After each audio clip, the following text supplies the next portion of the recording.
पापा यसो सिनेमातिर ट्राई गर्दिउँ भनेर नि हिरो क्या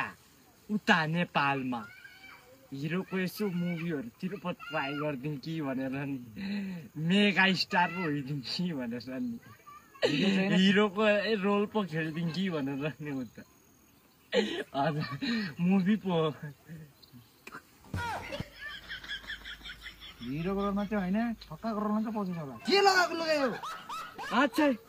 अब 90s मा के लाउँथ्यो अब 90s को हिरो भएर खेल्नु परेन उता ओल्ड इज गोल्ड के भन्छ भने यही मात्रै नालायक वरादन नायक हो यही मात्रै नालायक हो के हो मै मात्र नालायक होइन नि पापा किन अरू पनि छ नालायक के भयो त्यो आपा हो आपा म मात्र नलायक होइन यो त झन् महा नलायक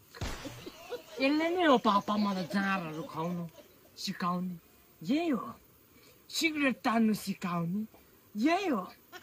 साला केटी पटाउनु सिकाउने यही हो मलाई घरबाट भतुवा जस्तो डुल्नु सिकाउने यही हो पापा लडेर माथि लड्नु सिकाउने यही हो पापा म मात्र एक्लै छुइनँ पापा नलायक संसारमा यो पनि हो पापा नलायक होइन है म चाहिँ पिता बोल्छ तँ स्याहार होइन तर नि पापा अब तपाईँको छोरा नलायक हुँदैन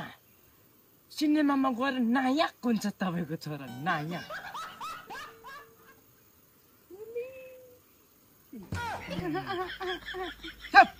भोलि पर्सि त्यहाँनिर सिनेमामा गएर चाहिँ छोरा छोरा एक सेल्फी भन्नु न त्यति बेला त सुने म तँलाई नायक कसरी हुन्छ सिकाउनु क्या